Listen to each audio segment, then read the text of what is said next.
dun, dun, dun, dun, dun. Oh, Welcome. Here comes Now I Game can Day hear it. CJ.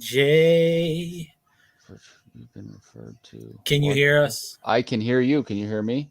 Yeah, Yes. we're good. All right. We're live. All right. Cool. What's Why wrong? is it? All right. I don't know why. It took me to an ad from StreamYard for some reason. Okay. Oh, okay. And I almost got confused to the point where I almost backed out again because I was like, what is this? All right. Sorry. Yeah, sorry, we ad blocked you. So I'm using the same computer. I had no audio. First time I signed on, I went to YouTube to see if it worked in YouTube. YouTube worked. So I'm like, let me go try it again before I get a new computer. And I went and tried it again. And what the difference was and what changed, I have. Lo and behold, technology never fails to confuse and bewilder us. Ugh. I know, right? So we're live. And our viewership is growing already. So what's up? Oh, nothing much. Just dealing with all this craziness going on around about the Oscars yesterday. Yeah. Just a lot. You know what I mean? Just that's all I keep seeing stuff about. And, so that's pretty much taken most of my time the past day. Sport related. Yeah, I don't know. I'm trying to think of what really shocked me in the sports world this past week. I guess Bills signed Ryan Bates. Yeah. Well, I wasn't too shocked about that. I mean, I guess I think the Sabres is more shocking. The 5 overtimes in a row or whatever was that. They didn't go into overtime last night, right? Not last night, no. Yeah, that was pretty interesting. So I think that. But last night was the first time since 1983 where they were down 4 goals and came back to win. Wow. Yeah. So there you have it. I was 5 years old. I remember that. Oh yeah. Yeah. I was at that game watching it. Wow. Who was it against? I think it was against the Islanders. See? And I think they said Pierre Turgeon had the game-winning goal. Turgeon, yeah. Turgeon. I remember. I started speaking French. Oh, yeah. Yeah. I was like, bonjour. Goal. Whatever goal is in French. In French. I think it's still, no. That's Spanish with the guy. Did you say aqua? No, I said go qua. Go. You're bad at French. Anyway. Bonjour, folks. Gameday716 live, large and in charge. I'm here. He's here. He's here. And he's here. So we're here. We're here to entertain, to talk some sports, and to have a good time. So that's why we're here. So in the world of sports, hey, the NFL admitted that Tyreek Hill should have been penalized for throwing a peace sign versus the Bills in the playoffs. Thanks, we know what that means. The Bills would have won. Yep. Who scored the touchdown at the end there? It was Kelsey, right? Yeah, it was Kelsey on Milano. Okay, so that's not like it's not like it would have because I'm thinking if that was Tyreek that did it and then scored, they still count the touchdown, right? So it didn't that wouldn't change a touchdown. Okay. No, it just would have changed the kickoff. Yeah, we knew distance. That. We knew that at the time, sure? When we saw it. Yeah, they don't. Taunting doesn't negate the touchdown. Tossing doesn't negate the touchdown. No. As far as I knew, I could be wrong. I mean, I'm gonna lay that all on CJ. That's fine. In case we're wrong. That's fine. All right. Well, yeah, no, I just think that obviously we all knew it in the moment, right? And we felt that way too. But But what was crazy to me was just how much of a hardline stance they made on that aspect of the rule change during the year, and they really pushed to kind of make sure that people understood that any form of taunting, whether it be to the whole team or to an individual player or whatever that might be, was penalized. And so it's crazy that they let that slide, but I mean, at this point, it's like it's a moot point. Like nobody, it doesn't change anything, doesn't help us. You know what I mean? So them admitting it, I'd rather them stay quiet. But that's me. Yeah, there was no reason other than to bring it up out of spite. Yeah, like it was the owners' meetings, though. That's what's going on in the NFL. It's the owners' meetings. So there's a lot of chatter going on, and all of the NFL guys are down at the meetings and wherever meeting land is. And Florida. It's in Florida somewhere. Yeah, probably Orlando. Or South Beach, I guess. I think Orlando are where the NHL GM meetings are happening. You think they're all like the NFL is going to make a trade with the NHL? No, the that's NFL's not in Orlando. Very high college. It's neither's the NHL. Well, no, the NHL. I'm saying the NHL is in Orlando. Where? Who? Oh God! It's the NHL GM meetings. Oh, I just said that. No, you're confusing. So anyway, Okay. NFL owners have passed a new rule saying each team is going to get the ball in overtime in the playoffs. What are we thinking? Yay! Because that'll never be a problem for the Bills again. Is that so? What else has to happen now? Does anybody know? It's 1-1, and then once both teams have had their possession, it's sudden death. No. I mean, what else? Like, what other OKs do they have to get to put it in to be like official rule?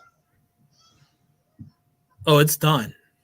Oh, so they're moving forward. They're going to let both teams get a. Yeah, they passed it. They passed the rule. So if the owners pass it, it's over. Okay, I didn't know if it had other stuff to do with it. Okay. No, I'm pretty sure it's presented to the owners committee. Yeah. By the teams, the owners committee or the rules committee passes it, and it's presented to the owners. The owners vote on it. Then I felt like the NFLPA would have to have a say. I'm crazy for that, then, right? No, it makes sense. They were probably involved. I'm sure. The NHL is in Palm Beach. There you go. Oh, that's a terrible place to be. Anyway, I hope you don't have any relatives in Palm Beach. Anyway. So,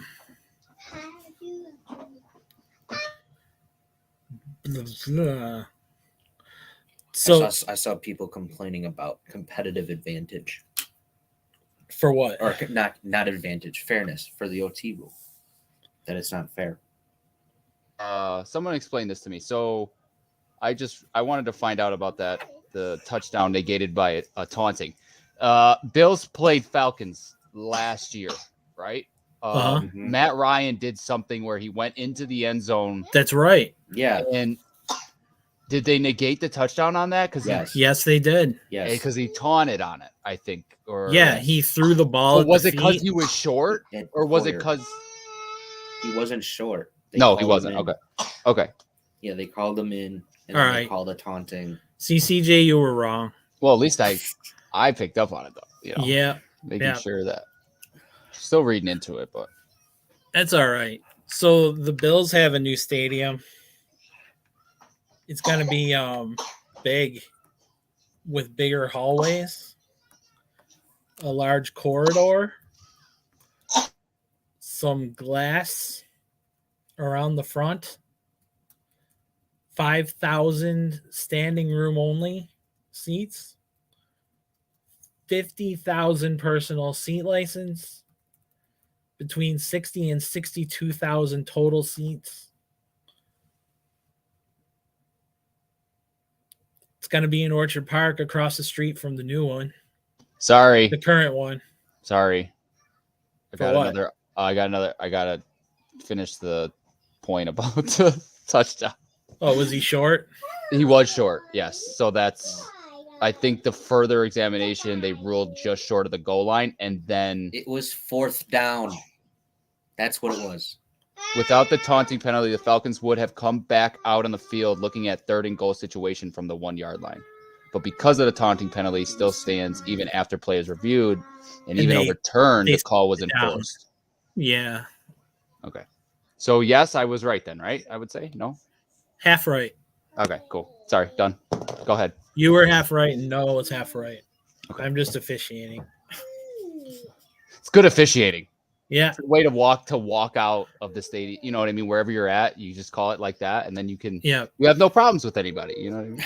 Exactly. That's It's perfect. Yeah. Everybody was half right. Yeah. everyone. Everyone said he was half right. Let's all go home. All right. Game's ending in a tie. Nobody's mad at me. Good. We're good. Everyone gets a possession. Yeah. Get to say your say. Yeah. Exactly. So yeah, big news. That was huge coming out about the stadium. I mean, we've known a little bit about it. I think that the price tag, as far as what we're gonna pay for, what I've seen a little bit more, isn't as bad as I thought it was gonna be. Yeah, they were talking like it was gonna be like $1 billion, and it's 850 million. So Well, Noah's got the real deal. This is what Grandma said about the OT. This is what I was talking about with competitive fairness. This is what people are saying. Oh, There are 17 games. Here's my response to it. There are 17 games in an NFL season. Win them. yeah, go undefeated. Win them so you're not in that position. Right.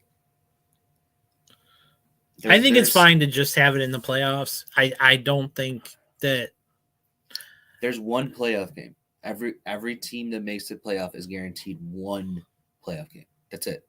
They're not guaranteed a win. They're not guaranteed a loss. They're not guaranteed two. You're guaranteed one game. I think when you've Right. I think when you've expanded the playoff pool too, makes that almost a moot point too, right? Because like if you're expanding it so that more people can get in, then I think the argument for, it kind of, I don't know. I just think adding another team makes it easier for teams to get in, right? So 2 years ago, you wouldn't have had this team get in, but now they're getting in because they have one extra. So I don't think, I think that's the argument to make against why they shouldn't have it in the regular season.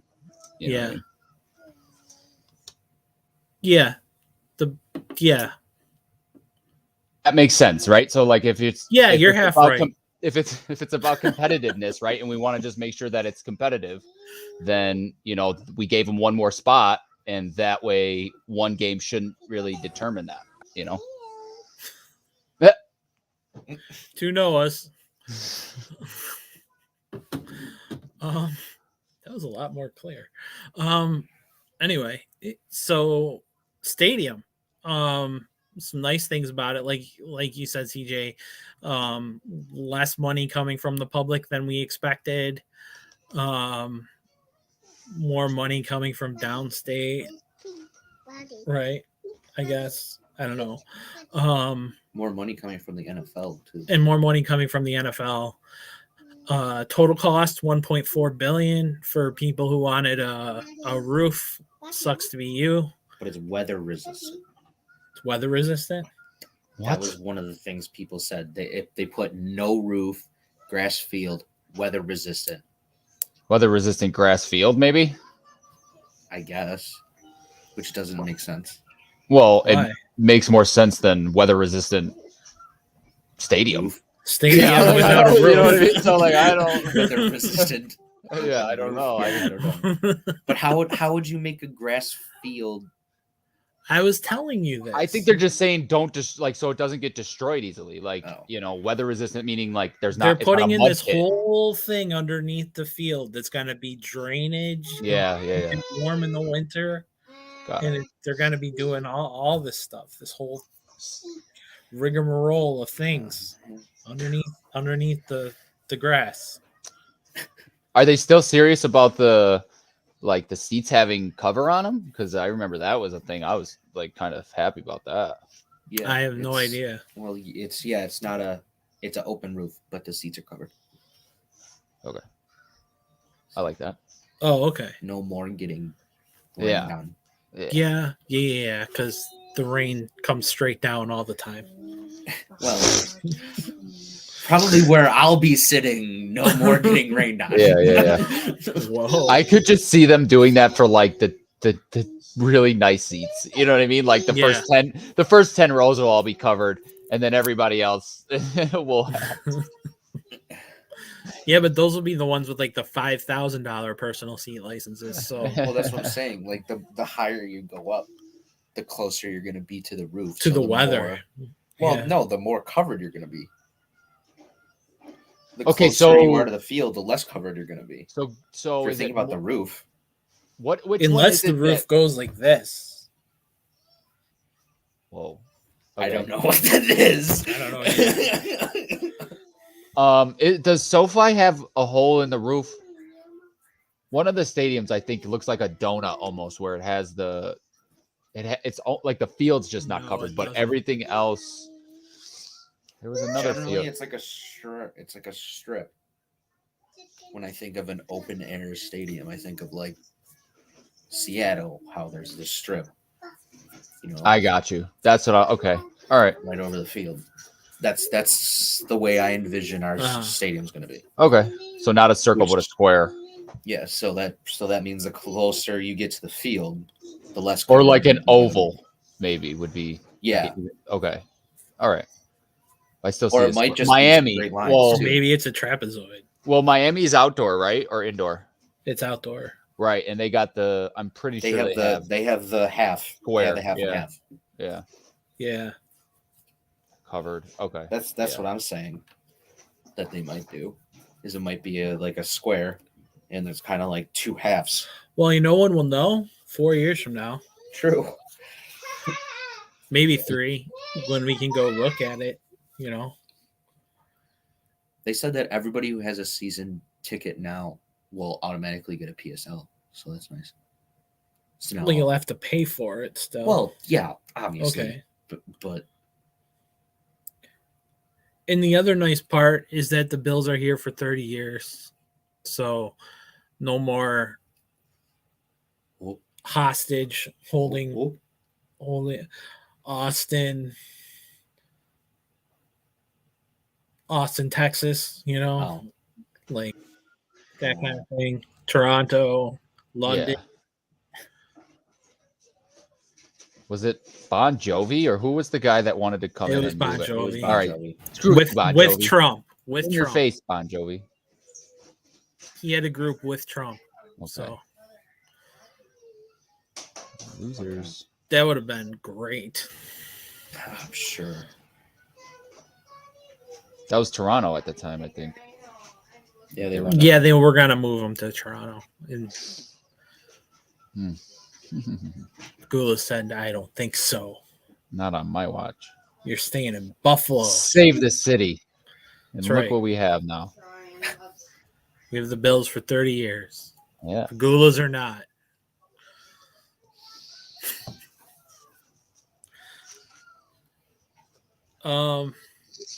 Oh, the other nice piece about it was the Bills taking over the operating costs of the stadium from the county. So the county was paying all the operating costs, and the Bills are taking that over.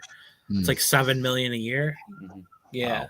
So that's pocket change to a guy who makes $5.8 billion or worth $5.8 billion. And that also frees up that money for Erie County budget. Right. So that's an extra $7-8 million coming back to them now. Right. Or they could just lower taxes. What? Not put it in the budget, Oh, okay.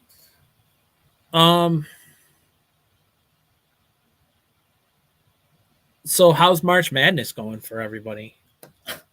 Way to toot your own horn there, bud. Whatever do you mean? Betting wise, terrible. Bracket wise, even worse. just because I won our bracket. I was so happy to just have the one perfect. I mean, that was amazing. That was amazing. I saw that. That was pretty cool. I mean, they said like 0.01% of people picked the right Final Four. Yeah. I had told my girl to do one, and I'm just like, this is his last year. It would just be too perfect of a story for right. Duke to, and that's what it seemed like to me, like how the past 2 seasons LA and Tampa both had home stadiums and one, you know what I mean? It was like too perfect, you know what I mean? Like, and that to me is another too perfect scenario where it bring the most ratings, it get the most views, you know what I'm saying? Mm-hmm. Like if it is all like, well, even the Final Four, right? You have, I mean, everybody's saying you have blue bloods, right? Because they're 3 of the 4 winningest teams in the history of. Oh yeah, Kansas. Like 3 of the 5. Villanova is still pretty well respected. Well, Villanova is the winningest team of the last 20 years or something. But wow, they just don't have a lot of championships. They just don't have. They don't have the pedigree going beyond this millennium. Yeah. I mean, it's not a coincidence that the Duke had one of the best, like, talent-wise teams in going into it. You know what I mean? So it's not a coincidence that they're there because they do have players that are really good. You know, definitely. And their bench is really deep. And Krzyzewski is Krzyzewski. I mean, he's a great coach and all of that stuff. So and also look at the teams that are left. And if you look at the way the tournament has gone, you have Duke, which is just a good all-around team. UNC, which is another good all-around team. Now, they weren't to start the year, but they weren't in the middle of the year. They finally bought in, I think, to what their head coach Hubert Davis was saying and telling them to do. I think they just started caring. Yeah, well, that's they bought into what he was saying. Yeah, so and then you look at the other side, and you have Villanova, who's really good at defense, and Kansas, who's the highest scoring offense in the nation. Right. And then you look at the way the tournament has gone. Offense was the name of the game this year. There were a lot of low-scoring games, I thought. There were a lot of low-scoring games later on. But at the beginning of the tournament, it was, to me, I thought. What did I tell you? Guard play and free throw percentage. That's what it comes down to. Yeah, so there was a lot of defense. Look who's in there. Yeah. UNC, Villanova set a record for the best free throw percentage in a season ever for my college basketball team. Kansas nails their free throws. Duke, Kansas is. Duke I think nails Kansas might. I think they're saying Duke is going to have at least 3 players in the top 20 draft this year. Yeah, there's two lottery picks. Okay. The Banchero. Banchero and Paolo or whatever. Yep. And Williams, number 15. Williams, AJ Griffin. Oh, okay. Yeah. And Williams is below Griffin. Below Griffin. Yeah. Williams is going to end up a better NBA player, though, I think. Yeah. Yeah. No, I just thought he just needs to fill out his frame, He's a freshman. Right. So yeah, he'll declare. No, that makes sense. Right. No, he definitely will. I'm just saying your comment about his frame is he's a freshman, right? I remember I remember Anthony Davis as a freshman, Yeah. How he turned out to be, Yeah. Well, yeah, he tore his ACL literally because he was like tall and too skinny. freakish. Yeah. Yeah. Sure.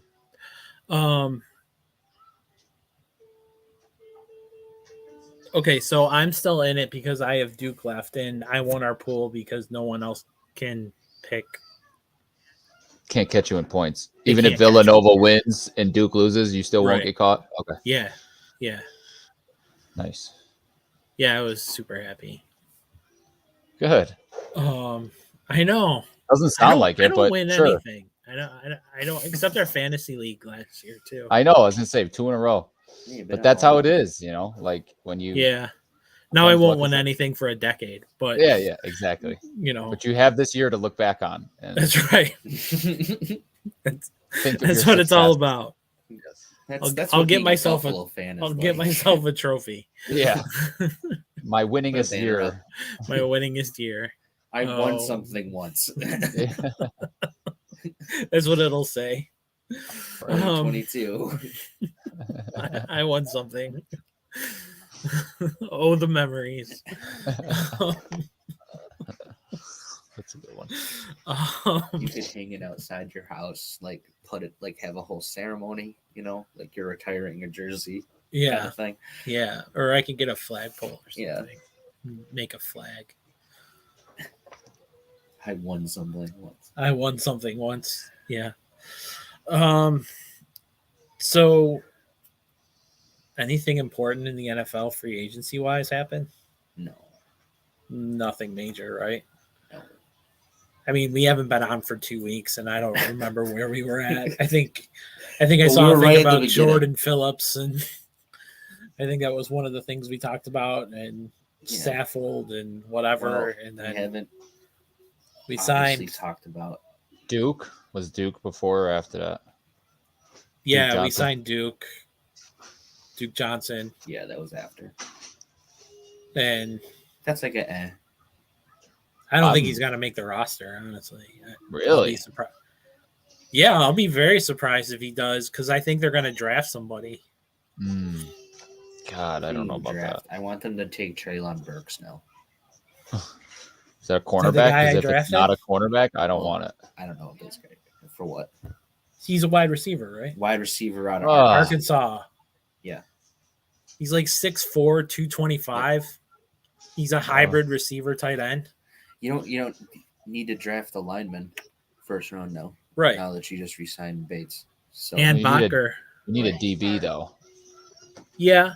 It's very deep. It's very deep. It goes 3 or 4 rounds deep in defensive backs. You're not getting it. You're not going to get like Stingley. You're not going to get like Gardner. Those guys are going to go like real quick. Right. They have a bunch of teams interested in that. There's like 5 guys who are going to go before the Bills pick, and like whoever the 6th guy is still going to be better than most years. Like that's kind of no. He's definitely going to come in and probably be the 2 guy for the most. I mean, in our system at least. Yeah, it'll probably be like McCreary. I think McCreary is one of them. McCreary, Elam, McDuffie, Andrew Booth from Clemson, who's like an athletic freak. Oh, but Booth will be gone. Yeah, and I don't like Clemson players, so if they do that, I'll just. Well, I mean, it's the thing that they say for quarterbacks every year is these guys are going to get drafted, but we don't know which teams value which guys. So out of this group. Yeah, that's true. One of these guys are going to fall, but nobody knows which one it is. But people think it's going to be Andrew Booth because of his injury. Okay. Well, that'll suck because I hate players from Clemson. I don't even understand. Like the next guy on the list is from Washington. Yeah, he's good Trent too. McDuffie. Yeah, but my question is what's the caliber of play that you're playing in Washington? Pac-10.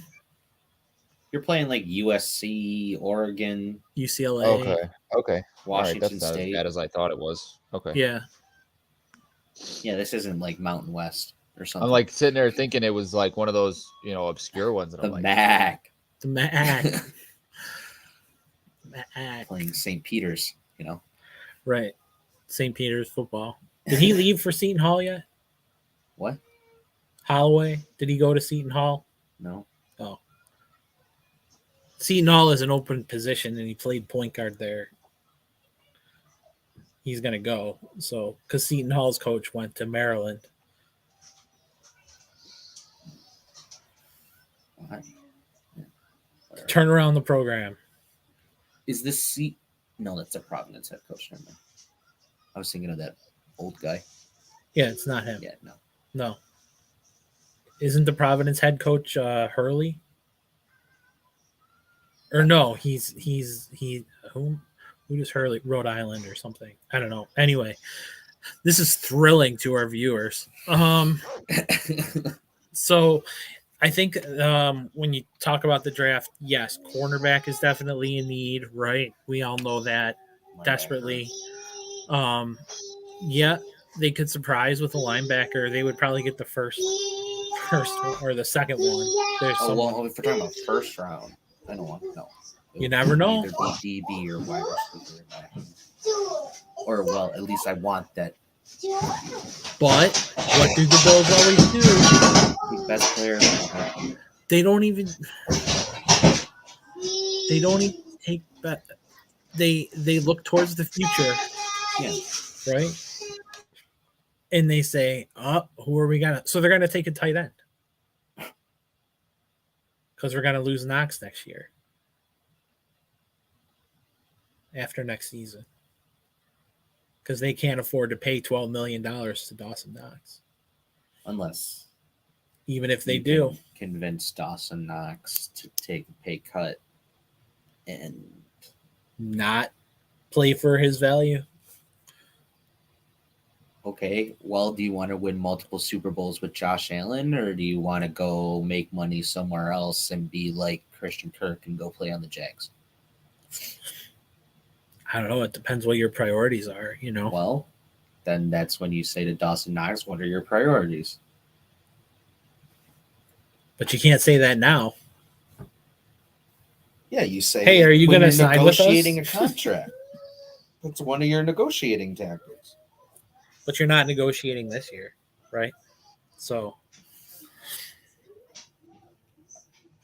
Okay. That's just what I'm saying. I don't know. So,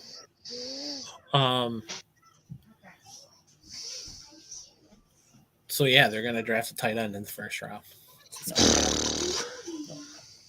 No, they'll take the guy you said that you want. Burks. I really want them to take Burks.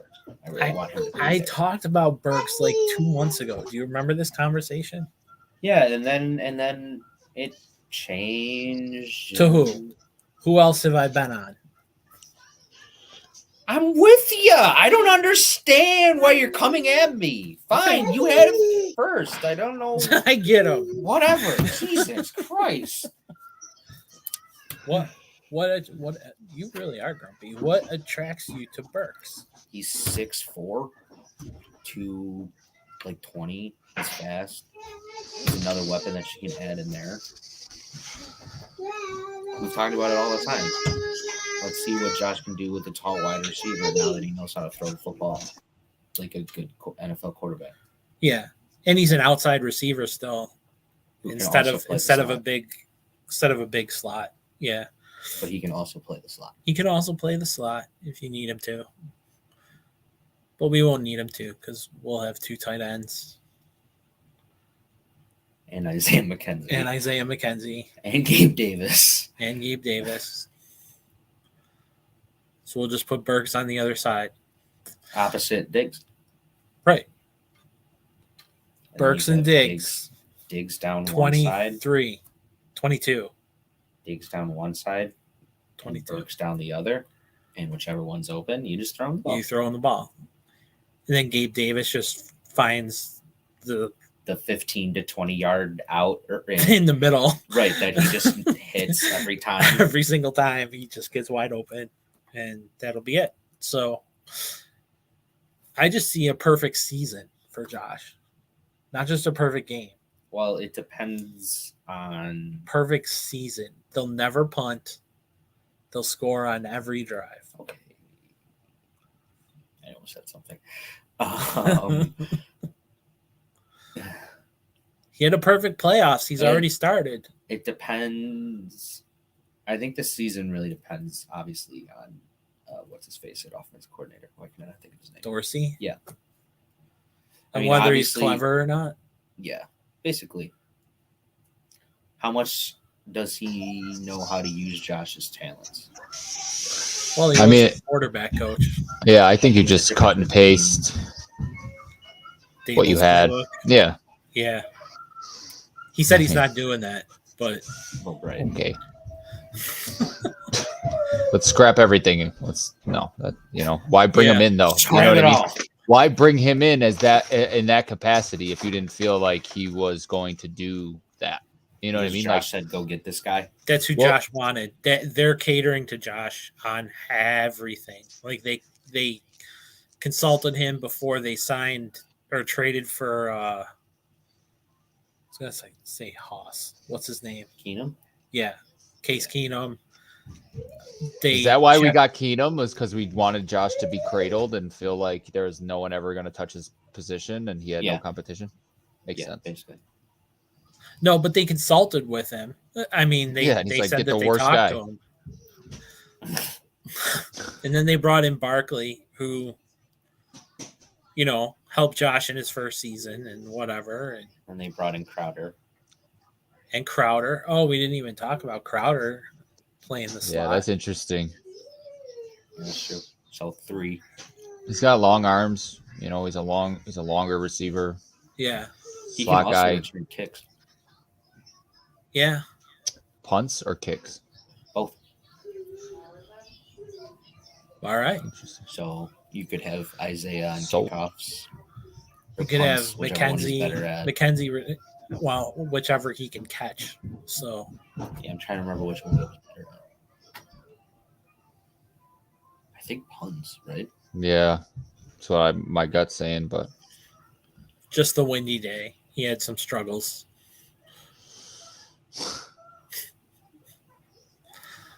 And he lost it in the sun. What? Yeah, and I was going to say, in the time there was the sun in his eyes. The sun in his eyes. Yeah. So let's talk about the Sabres. Woohoo! Go ahead, Noah. You're on. What? Oh, I was just saying, go Sabres. Go Sabres. That was all. Okay, well, hockey season is for real in Buffalo. We've got an actual hockey team in the Buffalo Sabres, and they seem to be good. I think everyone is starting to see what the Sabres have been developing and trying to develop as far as team camaraderie, everyone playing for each other, playing for the coach, developing a culture, that kind of thing. We're seeing all of the young players are the ones who are stepping up and really kind of playing really well. If they had a goal, I can't say it without smirking. So if they had a goalie, they would be better.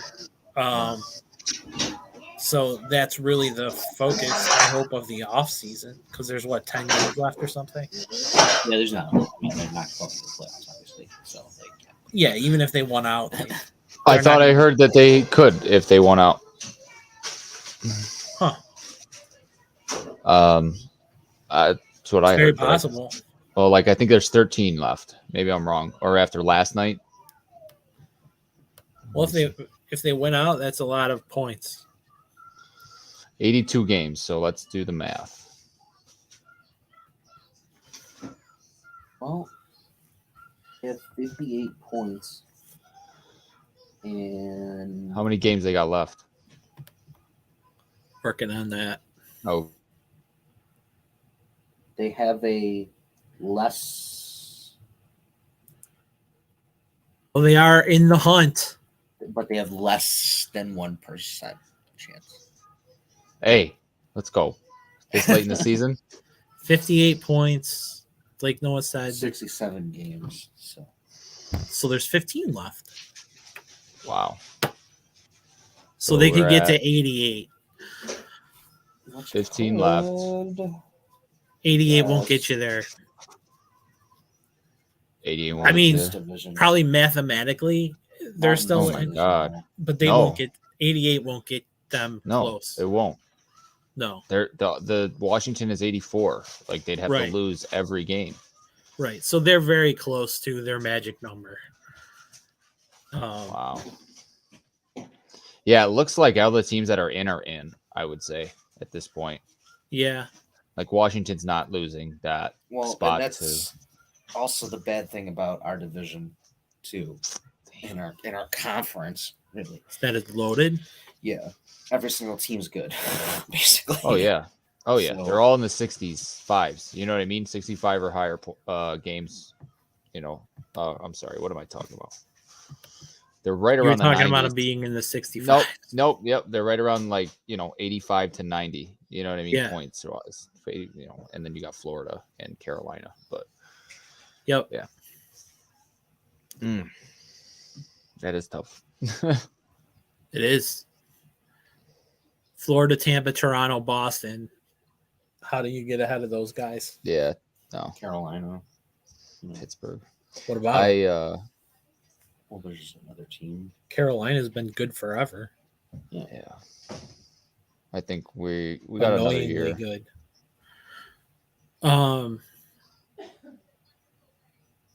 Yeah, so even if so what we were saying, even if they won out, they'd be at 88 points. I think next year, if they hit 88 points, I would consider it a successful season, even if they miss the playoffs. Yeah. Though I would like them to hit that before the end of the season. So you want them to make the playoffs? No, but I mean, I don't want them to. You don't want them to make the playoffs? I mean, I do, but they're not going to. I'm kidding. I don't. I mean, unless they bring in Fleury, but or Gaudreau. How would he's a free agent? Johnny Gaudreau? Yeah. No, he's not. He signed an extension. Well, also, how would that fix their goalie problem? He would score more. They don't seem to have a problem scoring due to the fact that they just won 6-5. They seem to have a problem with every single time. What do we say about the Bills? Score more than the other team. Yeah, that's different though. And that you don't have a goalie in football. They should. How would that work? Kind of like Quidditch. So you're suspending somebody? In the air? In the air.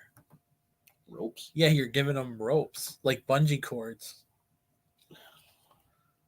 That'd be the way to go. We should just invent a new sport. Bungee cord off a bridge.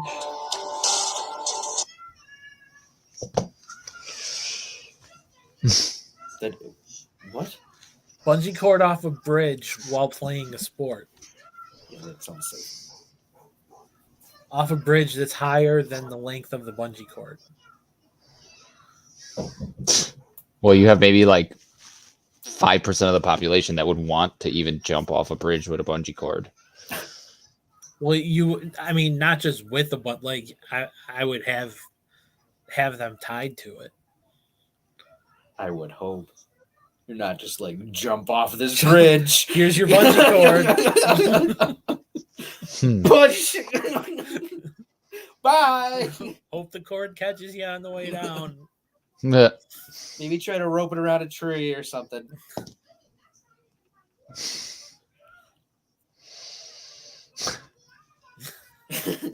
I like that one. Yeah. So, anyway, we're gonna invent a hybrid football / Quidditch because here's the problem with Quidditch. Okay, and let me just explain this, right? Where is this show gone? So it was gone a long time ago. So this is why I don't take naps. So here's the problem with Quidditch, right? So I just can't even keep a straight face when you say it. The two teams play each other, right? And they throw. They're all on their brooms, and they're throwing the ball into the hoops, right? And they're getting 10 points for each throw. And so there was one game where it was 90-30, right? And Slytherin was beating Gryffindor 90-30, okay? And it was wow, you would think if you were just watching it, you would think they're killing them, right? And then the golden snitch comes out, and then Harry and Draco have to go, and they're going after it, right? And they're going after the golden snitch, and then Harry finally catches the golden snitch, and they're like, and Gryffindor wins. And it's like, so what's the point of throwing the balls through the hoops? Sometimes it's hard to get the snitch. Yeah, you can't, like, that was, as far as I understood, yeah, that was really hard to do, was to get that thing. Yeah, but you get it at some point. How? I mean, I don't think you do. I have never seen a game of Quidditch where Harry didn't win it. Yeah, okay. where they don't get the snitch. I want to say they're probably. I'm sure there are, but they play Quidditch in almost every single movie. And Harry's the seeker. It's weird. It's like the I don't know. They want the protagonist to do well or something. Yeah. Well, whatever. But that's. So did you have like a plan to fix that, or was bungee cords? Oh, you see, it's all coming together.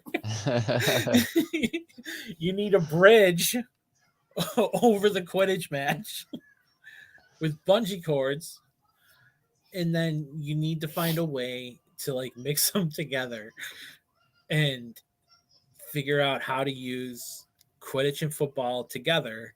And forget the snitch. Like, just get rid of that part of it, because that's really the part that doesn't really make sense. Yeah. Or unless you got like points. That's the part that doesn't make sense. That's the part that doesn't make sense. They're flying around on brooms. That's fine. They're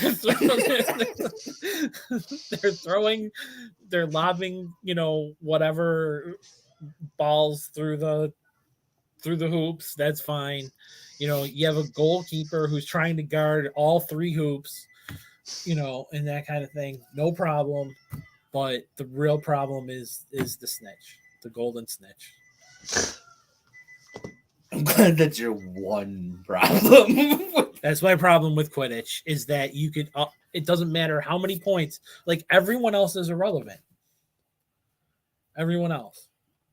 But isn't that then also the case why everybody, like, doesn't everybody love the Seeker all the time? Like, isn't like the Seeker like the Josh Allen of their team? Well, the Seeker's more like. No, I mean like guy. To the public, like to the fans, because like wasn't Victor Crumb? He wasn't a Seeker. He wasn't the Seeker for the Russian national team or whatever the heck he was a part of. USNRT. Yeah. US. No, US. and in the fourth US, book. In the fourth book, Ron is like obsessed with Victor Crumb. Remember? Yes. And isn't he the Seeker for the Latvian, Yugoslavian, whatever? The Slavic.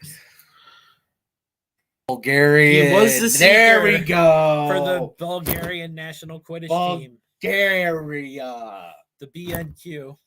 So BNQT. So he was the youngest Seeker ever. I was at least in the right ballpark. Just want to put that out. Europe? Yeah.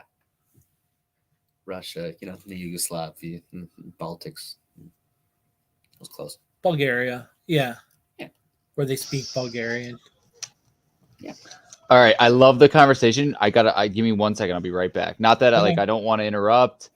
It's great no, content. You can bring it in, bring it home. So yeah, we can also wrap up soon. Go ahead. I don't want to mess up this, really intellectual, you know what I'm saying? Like, it is an intellectual conversation here that we're having. Victor Crumb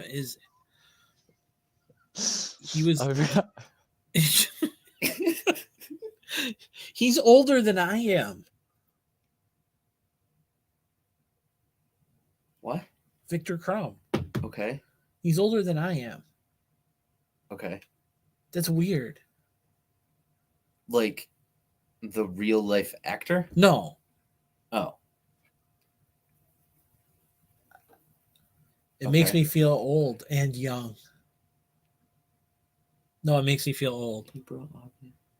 Huh. He was born in April. And he was the youngest seeker. Youngest seeker in the history of Quidditch. At like 30? No, at 18. Oh. Oh, okay. That makes more sense then. He played for the BNQT at 18. Oh, we lost a viewer. So, what else? Do we have anything else? Yeah. Or no? We always want to talk about the Sabres, but so what would you do? Good. What would you do to fix them, though? They need a goalie and a right-hander. And yeah, they need a right-handed defenseman. Would you keep Miller? No. I think you got to. It's not okay. So the Colin Miller conversation for me right now is the exact same conversation that we're having about Tremaine Edmonds. For the people that understand the way Edmonds is, where it's not that we want to get rid of him, it's that it might become a need for what they can bring back. That's fair. That might have a higher value than them being on the team. But if you can't find that, them being on the team isn't the end of the world. So, but I do think... Well, Edmonds not being on the team, it would be a big hit. It would be a big hit, but it would also depend on what you get back. Because if you do go to Pittsburgh and you say, I want Devin Bush and your second-round pick, and they say, okay, that's not as big of a hit as just trading him to Detroit for the 32nd pick. Or the second pick. Yeah. Think about that. So, well, you're not drafting a middle linebacker with the second pick if that's what happens. You're probably going to take a DB. You're drafting that safety from Notre Dame. Kyle Hamilton. Yeah. Yeah, probably. Or an offensive lineman. One of those hulking. I mean, honestly, you could also take you could take Thibodeau or Hutchison. Yeah. I mean, honestly, you're probably going to get rid of Epinesa, I would assume. Please get rid of Epinesa. Well, think about the people they signed. I mean, Jordan Phillips and Shaq Lawson are technically considered right ends. Yeah. Epinesa is also considered a right end. So you mean in Madden? Well, if you're looking at their roster. No, Phillips is a tackle. Yeah, right end tackle, whatever. Same difference. But so back to what I was saying about Miller. It's just the same thing. It's that what they might be able to bring you back will have more value, which is why isn't Miller a free agent at the end of the season? I thought he had at least one more year, but I don't know. Maybe. I mean, if he is, then I think they should just let him walk, honestly. I mean, I don't think you should resign. I think you can. He'll be fine with not having him here if he's a free agent. Oh, I agree. I mean, we just need right-handed defensemen, right? Well, and I mean, we know that that's a goal of Adams' this offseason. But that's a goal of every team.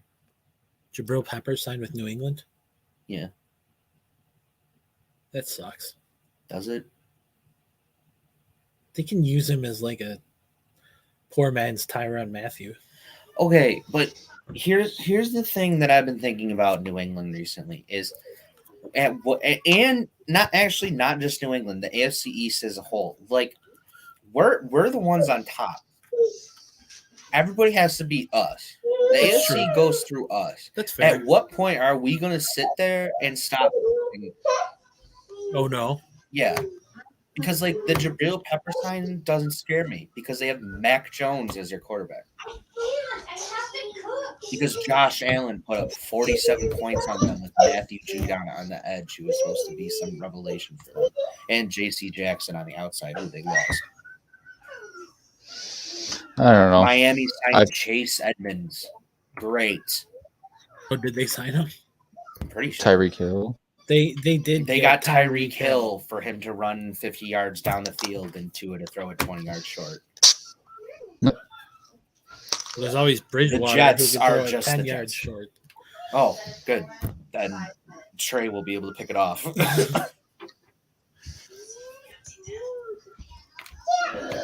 Who knows?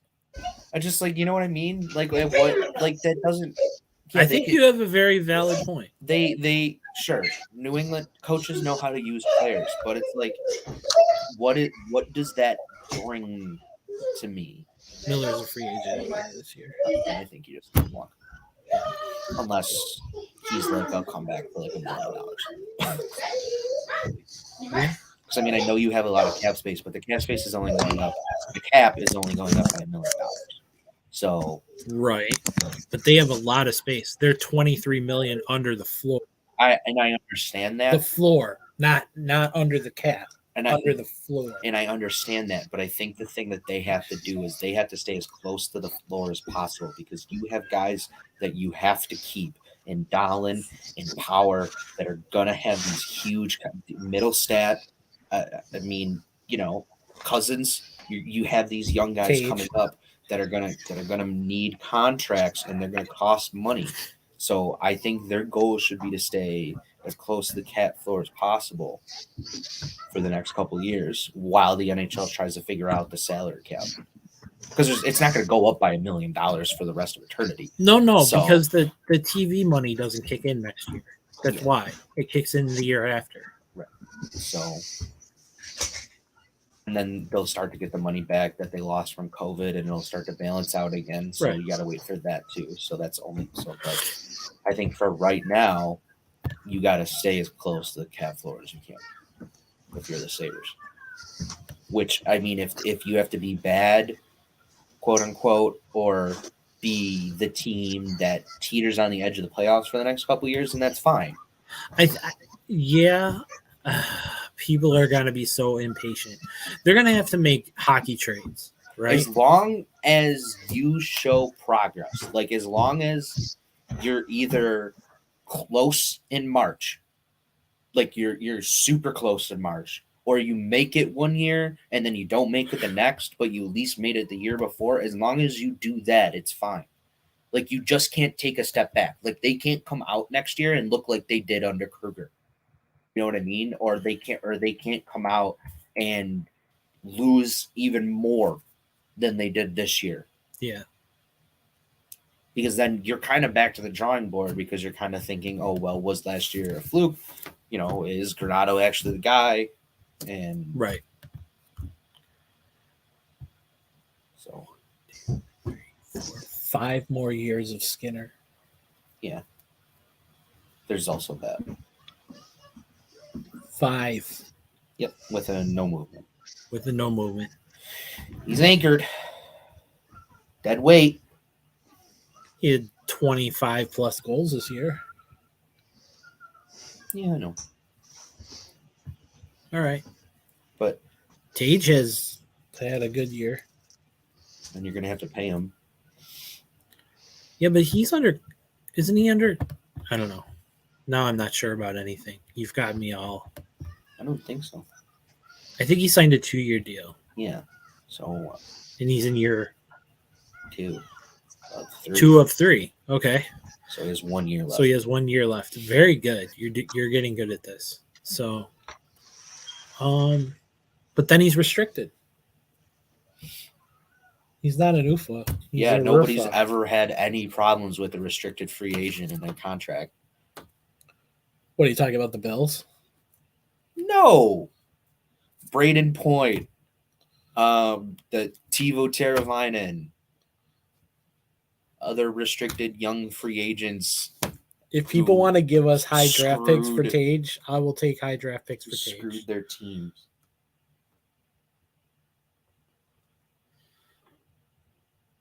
Actually, I wouldn't. I would sign him to a deal that will make him stay here. And I would make next year the prove it year, right? And then lock him up mid-season. So a bridge deal. No, lock him up mid-season to a long-term deal, as long as he's performing next year. Yeah. Well, yeah. Next year is the prove it year. So. Right. So that's that.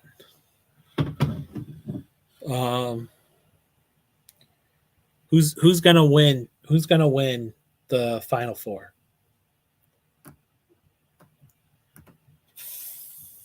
See, I want to say Kansas, but I feel like every single time Kansas is like, I don't know. I feel like they've choked more often than they have. Duke chokes too. I mean, yeah, but Duke is also UNC playing would be weird. I don't think UNC's. I don't know. They're on fire, man. And that Manic guy. I mean, you know who I'm talking about. Mm-hmm. His name is Manic. He's not wild and crazy. He, I mean, for me, I think it's Duke, Kansas, UNC, Villanova in my head. Like if I'm ranking them, I think Villanova has a better. We talked about this though. Like you they're just think that tough. They're tough, yes, but they also need every single thing to go right. But it does with them. Yes, but it also does with Kansas. Kansas has also been in an insanely lucky run as well. Right. Where I think with Villanova, right? Okay, here's my thing with Villanova. I don't think it's luck because it happens to them too often. It happens to them way too often for it to just be luck. Like, there's something about that program that is just... It's coaching. I mean, haven't they had the same coach for 10 years almost? I mean, when they won it, 50, I was about to say, I know that when they won it not too long ago, didn't they win the championship? Yeah. Less than 10 years ago. So I know been the same guy. I've always liked him, and I think that has a lot to do with it. He's a great coach. Yeah, he is. And I'm not discrediting him, but I mean, when you watch Kansas play, it's just they take the ball and go. They shoot lights out. It's like if you can't slow them down, you're never going to. So that's you have to go toe to toe with them, right? And for anyone to go toe to toe with them, you have to have the firepower, and you have to have everything go right on defense, and offense. Well, yeah, right. You have to.